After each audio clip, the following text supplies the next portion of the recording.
Hello everyone, my name is Michaela Armstrong and today I will be answering CCR question 1 as well as 3 while explaining particular parts of our film. So we begin with the drone shot and the fading of our title, emphasizing the fact that it is an opener instead of a trailer.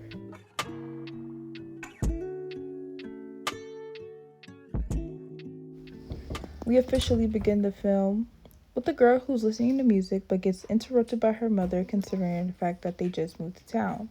The boxes emphasize / enhance the viewer's understanding of the girl just moving into her new home.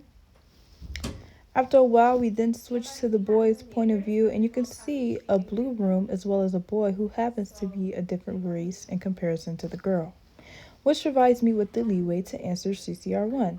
How does your product use or challenge conventions, and how does it represent social groups or issues? But let's pause here for a second. As the scene concludes, you will be presented a black screen, which then leads to a split screen.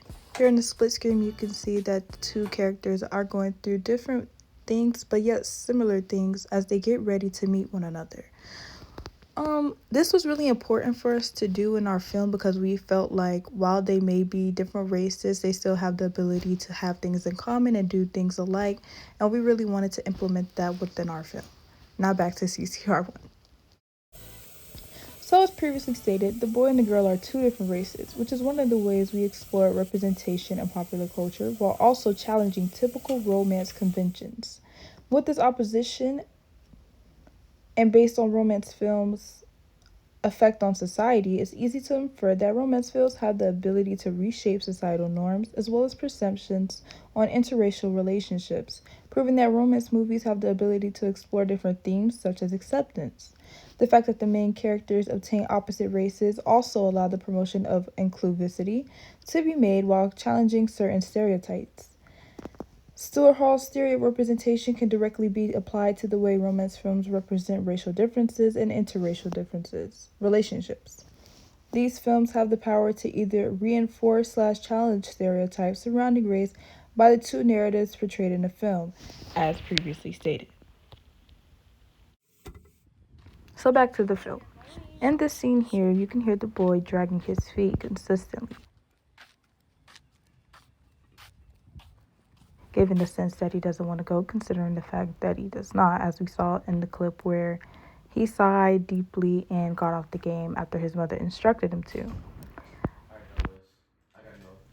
To continue, this scene actually provides me with some leeway, allowing me to answer CCR3, which was, how did your production skills develop throughout this project? So in the scene that I just described, there is a couple things that I would change. So firstly, I would get a couple more camera angles because it's always better to have more than one because you never know what you can and can't use. There were a couple clips we had where the burgers were too loud or the characters weren't loud enough, so on and so forth. It was just things that I would have done differently. But one major thing I know I would have done was have the boy character stop dragging his feet somewhere along the way because constantly hearing it kind of throws off the vibe, even though it gives off the sense that the boy doesn't want to be there. Hearing it consistently back to back to back was kind of a stretch, and I feel like it wasn't really needed for the sense of him not wanting to be there to be portrayed to the audience. So as we reach the end of the film, you see I'm kind of learning how to switch between camera angles, and it's getting smoother with the cuts, like the door opening and you see the mother and the son, and then it switches back and you see the mother and the daughter. It's just things that came naturally along the way. Obviously, I wish I would have had it in the beginning because the beginning, some things were kind of incorrect. I had to teach myself how to edit the sound, allowing the proper amount of sound to be received to the viewers and not make it overwhelming. There was just so much I learned as I went on with editing. Obviously, like I previously said, I would have wished I had it in the beginning because it would have benefited our film times 10. But it wasn't really until we got towards the ending clips of our film we decided we needed to have more angles and more clips no matter like what was going on, because as stated in the beginning, you never know what clips you can and can't use, or what clip goes better, or what's smoother. Like for the door transition, I had to use specific clips, allowing it to be smooth in a way that wouldn't look choppy or just wouldn't look proper. So my production skills developed, I'd say they developed pretty well. If I was to do this again, I feel like it would come out 10 times better, because going through this whole process just allowed me to go step by step with how things should be done and the proper way to execute them, allowing the film to have the best product it can be. So, as this director's commentary comes to an end, I'm happy to say that I've answered CCR3 as well as CCR1 to the best of my abilities.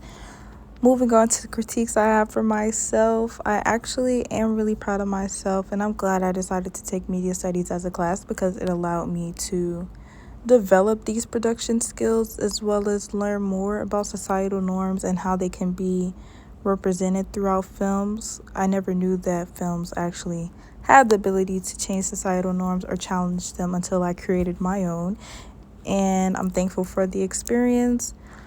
Um, as previously stated, there are some things I would defer from doing in another film if I ever had to make one. This was just a really fun learning experience that I had with my group, and I would gladly do it again.